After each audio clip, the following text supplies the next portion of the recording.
You feel this nervousness on the phone there? Sir, I've been trying to make an urgent phone call up there. Well, I don't think it's something I want to do on an overseas phone. You gotta make some phone calls. Hang up the phone. Prank caller. Prank caller. Ladies and gentlemen, welcome once again to Packernet After Dark. This is the call-in show, the Packernet Podcast Network. If you like to call in, if you'd like to participate in the show, please feel free to do so. The phone number here is 608-501-0718. New callers go directly to the front of the line. Obviously, a new weird schedule today. I want to get this in before day 3 for obvious reasons. We got enough calls, so let's just do that. Live stream today, YouTube, Facebook is going to be kind of hard to find, or patreon.com/pack_daddy would be the best place to go. If you want to stream and participate and comment and all that good stuff. Or there's a website. I'll give you those links when you come to the stream. Oh, shoot, I got to get to work on the website, too. I have a lot of work to do. We got to hurry. All right, Beer Cheese Benny. Hey, Ryan, Beer Cheese Benny. Hello. We are about, like an hour and a half here before the second round of the draft. Okay. And I'm sorry I haven't called in a while. I've just been busy, man, moving. All good, bro. Starting my new job, which How's going it pretty good, man. Good. I'm actually kind of really liking this area of North Carolina. Looks amazing out there. It's pretty sweet, man. Very close to the ocean. Only about like a 30-40 minute drive to the ocean and the beach and all that. And there's some great beaches here. A few of them actually. But anyways, my prediction is if Kristen Miller is still on the board. He's not. By the time we get to 52, I think Packers are taking him. But I really do think it would not surprise me if they took Mike Washington. And because, you think about Jacobs is probably done after Still possible. He's still on the board. this year. And, you don't really have anything surefire for behind him. You might as well get somebody in there to develop. And I think he fits our scheme. He fits what we're trying to do. Other than that, see, the corner position right now is just so, I don't really know, because Johnson went in the first round, and I really did not expect that. Yep. I really did not. I know that's He was kind of borderline. What was he, like maybe 40-ish, something like that? Anything could happen. Maybe a little better. But I really think they cannot avoid drafting a corner. Like, that's really what they should draft. Yeah. Well, there tonight. You go.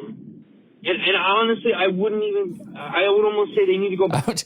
I was just looking, there's a bunch of beer cheese calls. I'm like, I'm just trying to see, like, I want to make sure you called after the pick so I can hear the beer cheese celebratory thing. And the final call for today, pending a new call, I can only read like the first 5 or so words from the transcript before I click on it. And it just says, "Yo, Brian, beer cheese booty." So that should be a fun call. Back to back. Because, after the third round, it's Brian, really, cheese, booty. after our third round pick, there's really going to be, like, nobody worth it, I don't think. Mm-hmm. But, again, nailed it. We'll see how the board lines up. I think everything's lining up pretty good for us. We've got a lot of options.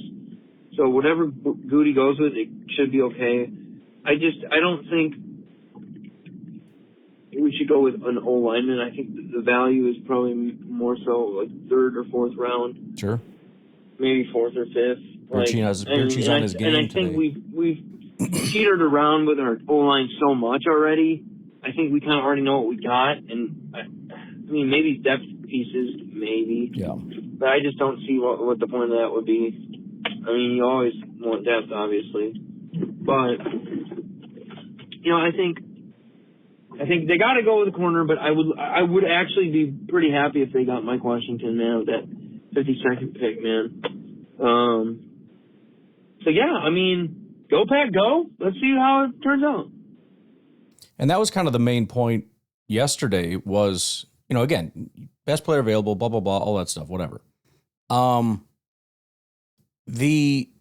my mind, there are 2 positions where it's not about depth necessarily. And it's not, when I say depth, I don't mean guys like offensive line where they don't play They just sit there pending injury. Sometimes depth is, like your number 3 edge rusher. That guy's going to play, right?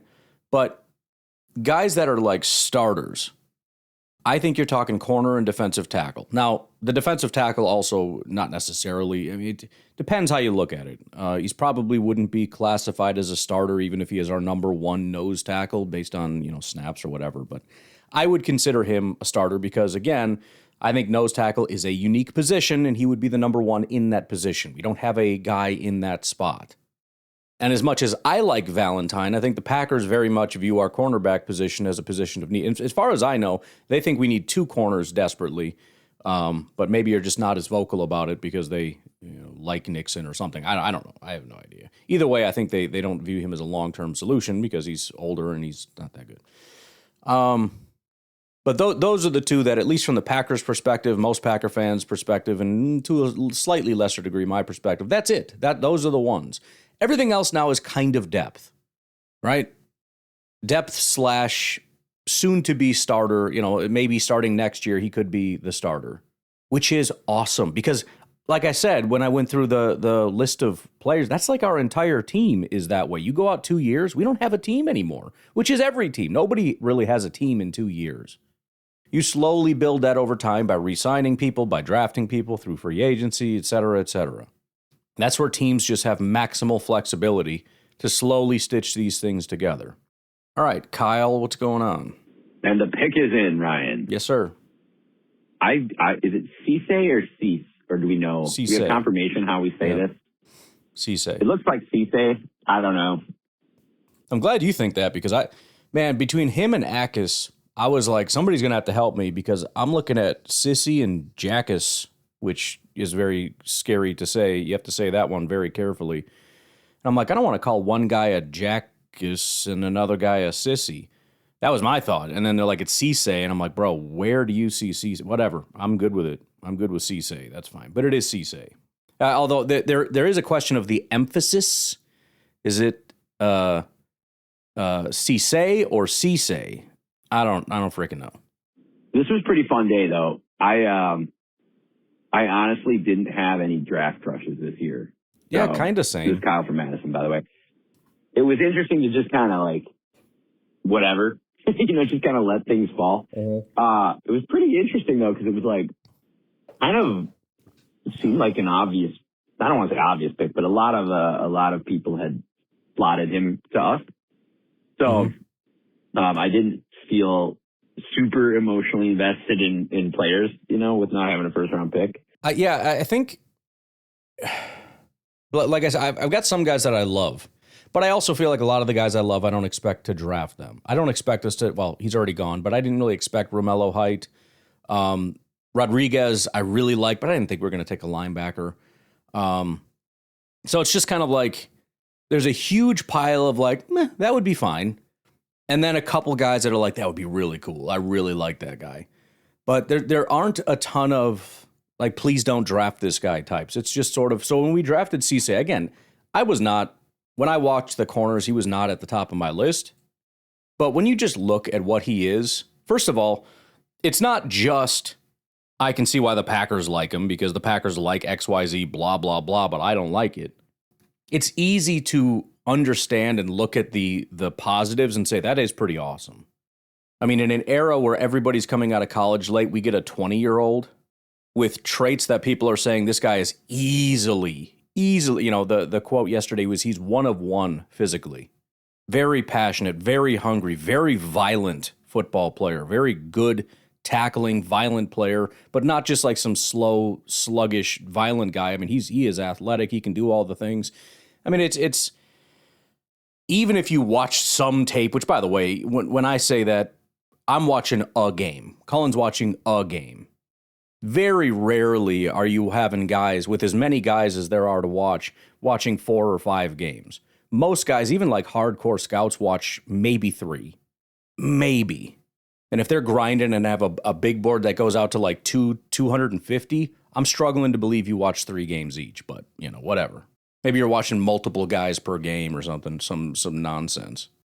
But yeah, I mean, it was a kind of a, all right, cool. You know, I mean, if nothing else, again, it is a huge need, and we just nailed it.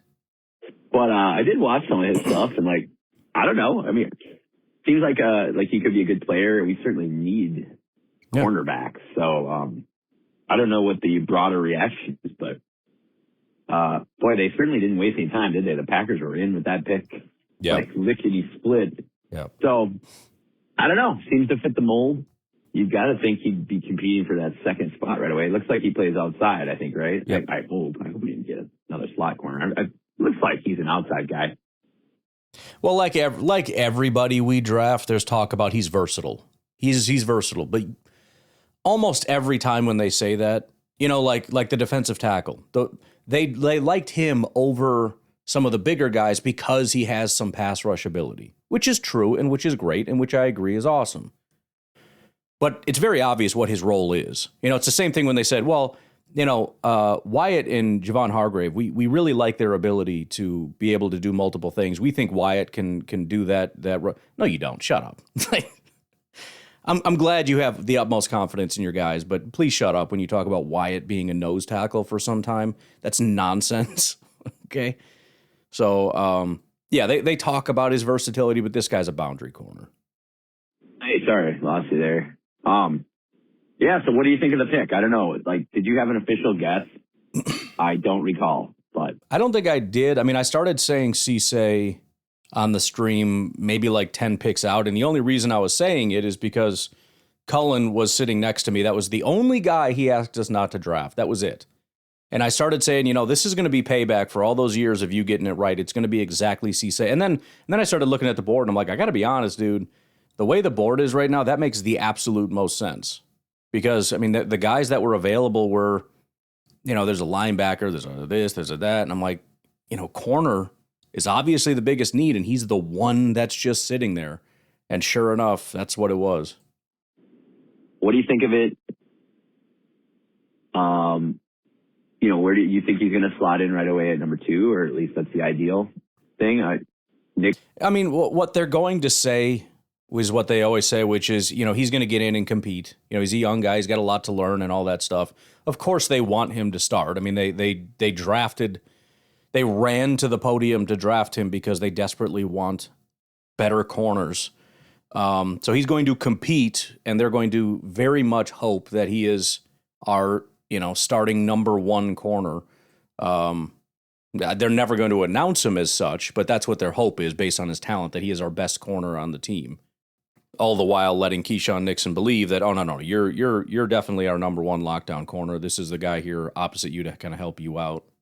And I'm going to be over here hoping that Valentine just has the greatest training camp of his life, and somehow Cisse and Valentine are our starting corners over Nixon. but I dream. And then him? I'm not sure. And then I don't know what you think about, I mean, by the time you go over this, you probably already know who we took in the 3rd, but just kind of looking through it right now, it seems like there's still a lot of interesting players, a couple edge players left. I'll be interested to see where we end up here. I don't know, the offensive line, the 5th round, I mean, they got a pair of picks in the 5th. It seems like that might be more the sweet spot, but I'd really like to see him get a big old tackle or something and work that middle. That feels a little scary right now. There's a couple guys left. There's a couple edges left too, so I don't know, man. We'll see. But I'd say it's probably a success for what was left and where we're picking today. So go Pack, go. Yeah, and we'll see. We got a few more calls here. We'll take a break, but I would assume most people are, as I said on the podcast, at least content, which is where I kind of feel. I'm pretty happy. Considering I don't have any favorites to begin with, I don't know that I could be much happier. Too big. We are not sitting here going, man, they better get. Can you imagine if they didn't draft a corner? Like, they have to get a corner immediately. Everybody would be furious. Like, this is terrible. Everybody would be talking about the Packers had a terrible draft, blah, blah, blah, blah, blah.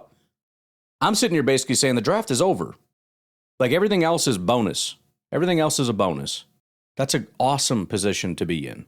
We'll take a break. We'll be right back.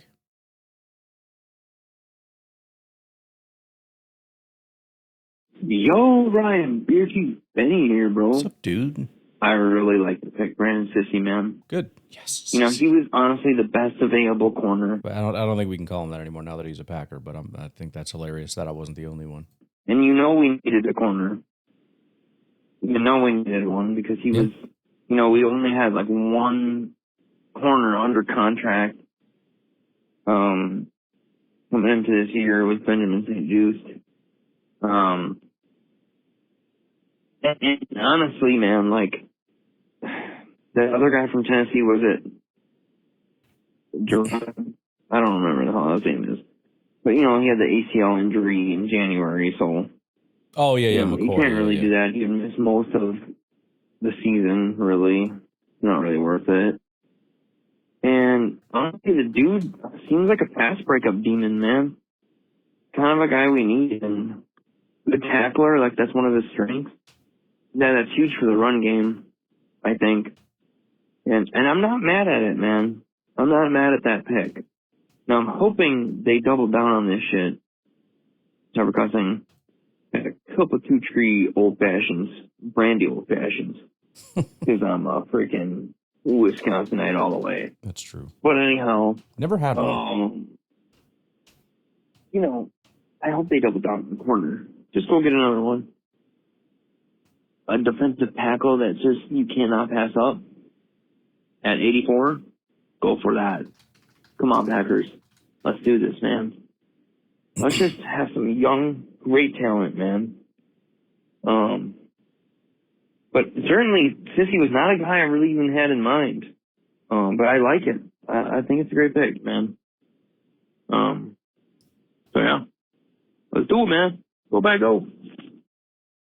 Yeah, like I said, there's not a lot to genuinely dislike about the guy, I don't think. And I haven't seen it. I've seen, again, I have seen some people sort of allude to the fact that some people are unhappy, but I haven't seen it firsthand. I'm guessing it's kind of the same accounts that we always see that are complaining. But broadly speaking, I haven't seen anything very negative. Hey, Ryan, Beer Cheese Menu here. The Packers selected McClellan from Missouri. And honestly, I don't really like it that much. Okay, well, there we go. Just because I think they passed up on some other opportunities that they're going to miss out on. They're going to miss out on Holton. They're going to miss out on Orange. Well, Holton's a pass rusher, so I don't think that was really ever going to be a thing. We have Wyatt, and by the way, the pass rushers this year suck anyways, but Holton wasn't great. Orange was asked about directly, and again, they didn't like the fact that the guy just can't move. You know what I mean? Like, he is just a stick in the mud, which a lot of people wanted. But this is more of a Kenny Clark type. Not saying he's as good, but he's more of a Kenny Clark where, he's a very good run defender, but he's not just a run defender. And it just was not the move, I don't think, man. But we'll see. Again, with the draft, you just never know. Can always look bad and then end up being good. So I'll keep an open mind, but I think it was the best option there. And I'm guessing you're saying that because on the consensus board, those were like the next two ahead of McClellan, so it feels like a reach. But again, the Packers and really, I mean, nobody is looking at their board this way. You look at, we had guys like in the second round getting picked out of, outside of the top 100, like left and right. So it's a free for all at this point. In fact, we have the polls on the live stream where you can go to the website and you can vote on who you think is going to be picked. And it got to be so impossible that if I have time here, we're going to change the website to the, if you get the position right, you get a point. If you get the exact player, you get, 4 points in the fourth round, 5 points in the fifth round, because it's, best of frickin' luck picking the exact player at this point. It's just absolutely out of control. So don't get too hung up on the exact consensus board. I'm Richie Benny here. I just want to clear up my last call. Really, the thing about McClellan for me is, like, there's just something about him. He just doesn't look as fast as a 313-pounder would look. I don't know. But he does get to the quarterback. He does shed blocks pretty well. But to me, I just see him more of as a, just kind of like a run game. Well, I mean, what do you think Orange was? You think Orange was going to get to the quarterback? That dude ain't getting anywhere. That dude can't move. He's 350. That dude's a monster. Run stuffer, like in the NFL. I don't know. That's just kind of how I see it. Yeah, that's what he is. But, I mean, to his credit, you look at his, sorry, I'm tired, man. This freaking draft is going forever. I'm probably going to fall asleep here. I got to work this weekend. To his credit, and looking at his tape, he does, he does kind of have that bull rush factor. And so, I don't know. There's something about this pick that I just don't like. And I can't quite put my finger on it. But to me, again, I just see him more as like just a guy to be there and be a run stopper and be able to shed blocks to get to the run. Yeah, that's correct. At this level in the NFL, I just don't see him as a guy that's going to get sacks and get to. Well, and again, I've been saying this. I know you've been busy in work or whatever. I have said this 1,000 times. Find me 3 defensive tackles in this entire draft class that you think are good pass rushers. Find me one if you can, but I'll make it even easier on myself. Give me 3 in the entire draft class, including the first round. Nobody in this entire draft class is worth a damn as a pass rusher from defensive tackle perspective. They are all giant run stoppers for the most part. The handful that are like smaller pass rush types, almost none of them have any good production. In fact, Chris McClellan he had 6 sacks and everyone's raving about it. And that is a lot. It doesn't sound like a lot from an NFL perspective because the NFL has more games and more snaps and more opportunities. So we look at the cumulative stats from these guys and think that they're no good. They don't have as many opportunities. And he does grade out very well and whatnot. But, if you look at the pressure rate, it sucks. This pressure rate sucks, just like everybody's pressure rate sucks and their sacks suck. And Orange and I don't know about Halton because he is a pass rusher. He might be one of the few that I'd okay, but I don't think so. And Halton's just a pass rusher. And we already have an entire defense made up of just pass rushers. We need a run defender. That's the whole thing we need right now. Quarterback. But he showed that ability in college. So, I don't know, man. We'll see, dude. Go back on. Yeah, and I think saying that he has some pass rush ability is kind of like when we talked about TJ Slayton as being versatile and having some pass rush ability, and it was always kind of BS. That dude was never going to be a pass rusher as a defensive tackle. He wasn't a run defender either. He sucked at everything. But it was kind of the same thing, where it's like, give me a break. Stop with that nonsense. It could be, again, we had Mike Daniels and we had, which is probably a better example because of where we drafted him, but we've had some guys that could do both and whatever. And that's what they're hoping for. But at the end of the day, he was drafted to be the run defender. That is going to be his primary role on this defense. All right, we got 3 calls left, so we'll take a break here. We'll be right back.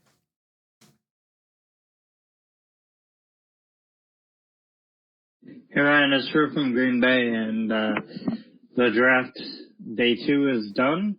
I'm really happy with the way things went. After day 1, I was like super happy. I'm like, this is going exactly the way I want. No DTs or cornerbacks were really going off the board. The start of day 2 was a little bit rough, but you kind of know that cornerbacks and defensive tackles are going to go off a little bit. And then what we ended up getting was Brandon Cisse. And I don't know if you remember, but I called them a while back and I said, like, he's literally got everything the Packers look for. And he's really young and he's ascending, and I think he's good in zone, and, he's really bursty. He can respond to the quarterback and I think his weakness is man-to-man. We're going to have him do that the least. But he does all the right things. All of his weaknesses are just like sometimes he's a little late or something. It's like he just needs more experience. That's what I feel like. And or the other things that he's not as good at, we're not going to put him in that position. So, and then Chris McClellan, like, I really like that pick. I think it's way better than a lot of other people that I'm seeing online. Like, we wanted a nose tackle. This is like the best nose tackle in the class, or one of them. I mean, he's so much better than Dominique Orange. And Reed just went like 4 picks after us, and Orange went 5 picks after us. I just think we got like such a better player. He's got the pass rush and he's got the run stuffing, and I've seen him beat like triple teams. Let me just clarify real quick. So Dominique Orange, PFF lists him at 6'4", 325 pounds. First of all, for a 325-pound guy, he had a 67 run defense grade and a 63 pass rush grade. He had 0 sacks. In fact, he has 1 sack in 4 years. 1 sack in 4 years. What the hell do you think he's going to provide as a pass rusher? And why is everybody... Here's the thing. You can't simultaneously scream for a guy that can get to the pass rusher and scream for a guy that has 1 sack in 4 years. You can't do it. This guy is a pure run defender, and he didn't really have very good run defense grades. In 4 years, he had 2 years where he graded in the 70s and 2 years where he graded in the 60s as a run defender. His tackling grade sucks. His pass rush grades suck. His pass rush statistics suck. The only thing Orange has is a cool nickname and a fat body. That's it. So congratulations, Minnesota Vikings, for drafting the big fat body. I don't know what to tell you. First up, I see him beat triple teams for a pass rush. I just like the way he uses his hands. They're so powerful. There's times you think he's getting blown back a little bit, but he's got this great ability to shadow block and then get back to the line of scrimmage and stuff a run that you didn't think he'd stuff. Like, I really like him. A little more consistency needed, but I think he'll get there. And right now, our lads has them backing up Wyatt, and they have Hargrave as their nose with Brooks and Wyatt on the ends. I think it's going to be McClellan as the nose. Well, I think that's right, but I also think they're probably just viewing it as like the 1 and the 2 kind of thing. I'm guessing they just don't want to put Wyatt or Hargrave as a backup. But yeah, I think you're right. Hargrave and Wyatt on the ends. We can bring in Carl Brooks on pass rush, and so I think he's going to get a lot of playing time. So I think Cisse will probably sit, and he'll back up nickel and outside cornerback. So anyways, thanks. Bye. No, I think you're right. I mean, and again, it's going to be, every single down is going to be a different formation with different guys doing different things and all that kind of stuff. But I think in a very strict sense, yeah, that's more or less the plan is, you've got your pass rushy types that are going to be Hargrave and Wyatt. You have, I think you are going to have a lot of situations with Wyatt and Hargrave where this is just going to be, there's going to be a lot of pass rush from there, but also there's some expectation of run defensibility, and a lot of that's going to come from Hargrave, so it's going to feel like he's kind of your nose tackle and whatnot. But really, it's just that those are your 2 top defensive tackles. Certainly in more run defensy situations and more base type of situations, you're going to have McClellan functioning as your nose tackle, I think. Again, and even Gutekunst has more or less said that he doesn't want to pinpoint anybody. He doesn't like putting anybody in a box, but he's more or less confirmed that, I think. Hey, Ryan, Drew from Green Bay. I guess I'll make this part 2. I wanted to talk about day 3 a little bit. Mike Washington is still on the board. I wouldn't be surprised if we took him, or I wouldn't even hate it, especially in round 4. Like, yeah, let's go do that. Yeah, and again, at this point, there's almost nothing that you can do that I'm going to be like, oh man, you were supposed to get this and we didn't. At this point, you're kind of getting the secondary needs, and everything is a secondary need. We need another corner. If you want to get another defensive tackle, I don't really super care. Probably not our biggest need, but fine. Linebacker, yep, probably a thing. Corner, yes, we could use another corner. Running back, tight end, wide receiver, offensive line, even backup quarterback. Nobody's going to be mad at this point. Shouldn't say nobody. That's a stupid thing to say. Somebody's going to be mad about no matter what. I think we could use a wide receiver. There's still some decent guys on the board. But we have to get a tight end, in my opinion. And we did have like a meeting, like a virtual meeting with the tight end coach, with Justin Jolly from NC State. He's interesting. I think injuries, he's not like a world beater, but he's reliable. The Cozio from Houston I like a lot. Jonesberg from Wyoming, Bentley from Utah. There's just so many tight ends all the way down. I like that Eli Heidenreich guy who from Navy, where he's like a running back, but he caught like over running backy, 900 wide receiver guy, receiving yards, which is unheard of from Navy. I think a lot. Yeah, there's a lot of those like kind of weird type of guys that are kind of cool. Who was that? The guy a long time ago that was everybody's favorite. Super weird name that you would not expect that to be how you pronounce it. But the one elite return guy, he's still out there. So there's some fun picks out there. The tackles I kind of picked through, but I wouldn't mind an interior lineman. Oh yeah. And then the other thing is, like, I think we could double up on cornerback or defensive tackle. I still like Malik Muhammad's a out lot there. of these defensive tackles. I think we're getting in a good spot for them. And now they're just like, when we just need them as a rotational guy, not a 3-down guy, like, one man, not at all. But in cornerback, you could still use a backup nickel, although they did say Cisse can play outside or inside, so he can back up nickel, but I still wouldn't mind getting another nickel. Personally, I want to stay away from edge. I just don't like these guys that much, and I think next year, if we really want an edge, we can pick one up. But I just don't see the point in using a day 3 pick and a rotational guy that I don't think is going to be better than what we have. Well, but that's kind of the point. You can't think about it as a starter. We're not drafting a starter. We need a number 3. We need think of it this way. We need an Igbare replacement. And if you think about it in terms of we need to replace our okay 3rd or 4th-ish edge rusher that was a 5th round pick, would you be okay with a 4th, 5th, 6th, 7th round guy replacing him? And again, I know everybody thinks we've got that solved. We have Oliver, who's never played a single snap ever, that everybody assumes is just going to convert from linebacker to pass rusher and be elite. And everybody assumes that the guy we got who was a 4th round pick is already a great player.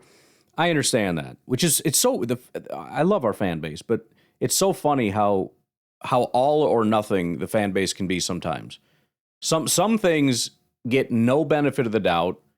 It's not good. I don't like them. They're terrible. Van Ness, waste of a pick, terrible, bust, blah, blah, blah. All these things are horrible. McClellan, stupid, garbage. He's never played a snap, but he's terrible. But yet the guy that we drafted that didn't play well, he gets a pass. He's great. He's awesome. Okay, I don't get it, but that's fine. It's whatever. Let's just assume we have 2 pass rushers because we kind of do. We need at least 4 because there's going to be, even when Mike is back, it's not going to be Micah and Van Ness out on the field the entire game. We know that that's the case. We know that they're going to rotate at least 4 guys. And with the game on the line against the Chicago Bears, Van Ness is out. They pull Micah because he needs a break, even though he doesn't want to be out there. Who's out there to stop them from winning the game? Right now we have Oliver, who is an undersized, converted inside linebacker, and Baron Sorrell, who, again, really was not very good last year. I'm just saying, and I'm not trying to crap on these guys, but I just want to put it in proper perspective so that if we draft a pass rusher, we don't look at it through the lens of like, well, that's stupid because he's not going to be better than Van Ness. That's fine. The question though is, can you be better than Colin Oliver? Can you be can you possibly be a rotational guy that is on the level of, let's just say, Inigbare? Let's just use that as the bar. I don't think anybody loved Inigbare, but we also didn't think, oh, crap, Inigbare's on the field, now we're screwed. You know? Let's set the bar there. But there's a lot of good linebackers. If you want a small one, Kyle Luis is really good in coverage. Caleb Elrumsor is really talented, really athletic. Bryce Betcher is like hard-working guy that is kind of a high IQ guy. Sure. Lander Barton, Utah, I think he's a good instinctual guy as well. Jack Kelly, I think he's a little better against the run. So there's a lot of linebackers. So there's still a lot out there. But I want to go for like doubling up on cornerback and defensive tackle.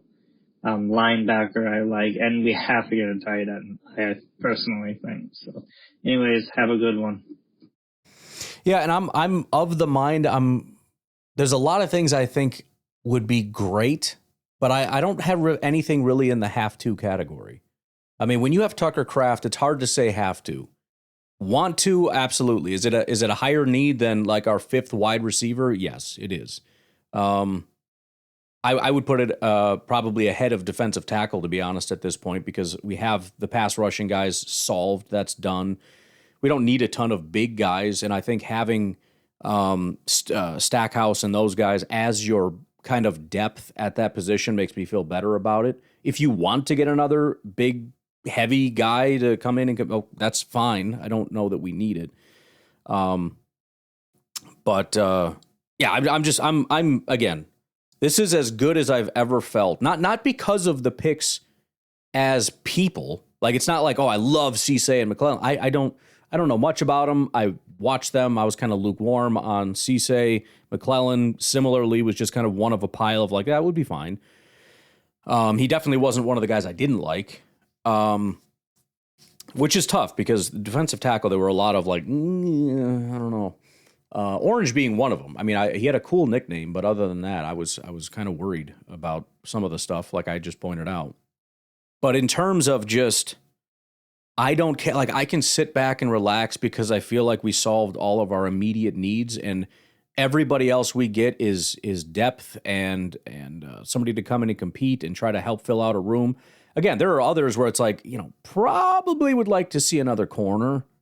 Probably would like to see one of these and one of these, because it's probably a little bit more urgent than some of the other ones. But there is nothing where it feels like we have to do this. That's done. They solved that on day 2, from my perspective. All right.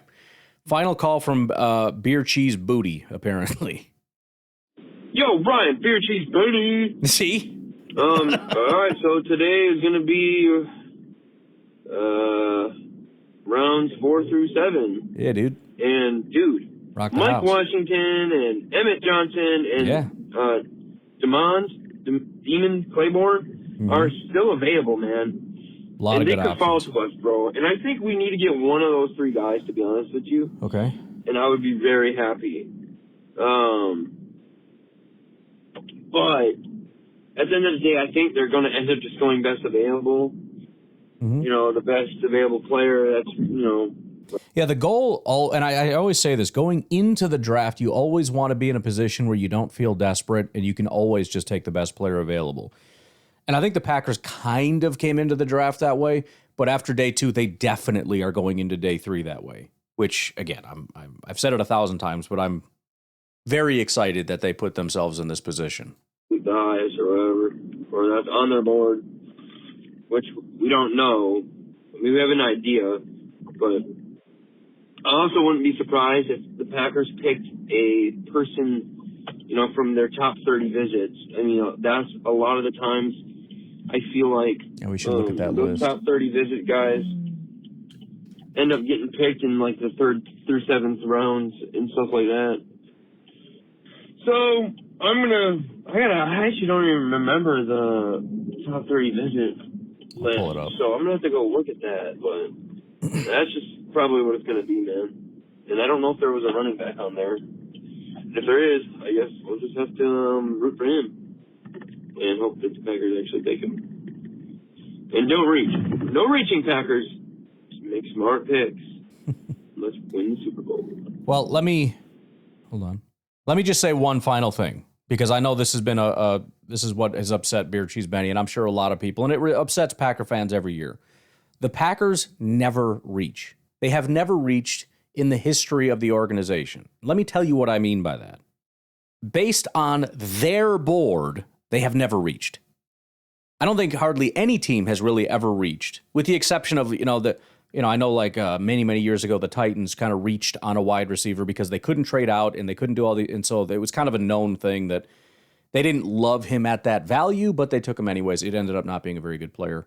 Oh boy, I'm scared to see what the bad news is about Jermod McCoy, but we'll save that for the stream. They don't reach, and they will. I promise you, they won't reach. The only thing you have to do is not trust the consensus big board so much that when they draft somebody that was supposed to be a 6th round pick in the 4th round or the 5th round, that you don't, lash out angrily at the Packers because, the consensus board is the ultimate authority of all things. Which, by the way, the consensus board is just a bunch of boards that do not agree at all and have guys all over the place. And we'll have the guy that we drafted in the 4th round that the consensus says 6th round in the 4th and 3rd rounds. It's just that some people had him in the 7th or undrafted free agency or something. We can't get too hung up on this exact strict board because, if we do, there have been a bunch of stupid picks. And I kind of made the joke yesterday that, obviously, just because it looks like a reach doesn't mean it's a reach. But if the Vikings or the Bears or the Lions do it, yeah, I'm going to make fun of you a little bit. But at the end of the day, it's not really, one final note. And I say this all the time. When we do our mock drafts and stuff, that's playtime, pretendy time. Okay? We are in pretendy land. It's not real. It's fake. And we have to kind of turn our brains off a little bit to that. Because if we get to the point where we believe that's reality and we judge the Packers based on that, we're judging improperly. This isn't us judging based on our expertise because I've done 100 mock drafts. This is them judging us and our expertise. And I know they can be wrong, but it doesn't matter. They're more right than we are, and that's the way we need to frame it. So in other words, when we look at McClellan, rather than saying that was a reach, we should look at it and say, I guess we weren't as high. Like we learned about the tight ends. Did you see how many tight ends got drafted? Every single one of them was way outside of the top 100. Some of them in like nearly 200s. The NFL was telling us we were all wrong about the tight ends. The NFL really liked the tight ends a lot more than we thought. And then the consensus board said, because they all came flying off the boards and none of them were supposed to be drafted. So throw your consensus board out the window. Don't worry so much about it. Don't get so hung up that it ruins your day if they draft somebody that, again, was supposed to be available in the next round. It doesn't mean anything. Let's just set that aside and see what the Packers do here. All right? I'm out of here. I will hopefully see all of you starting at noon. Again, I'm planning on an all-day stream. It's about 7 hours, so feel free to hang out all day, pop in, pop out, whatever it is you want to do. It'll be up on the YouTube channel. It'll be on Patreon, patreon.com/Pack_Daddy. It'll be on Facebook, but good luck finding it. That's about it. I will talk to y'all later. Have a good one. Bye-bye.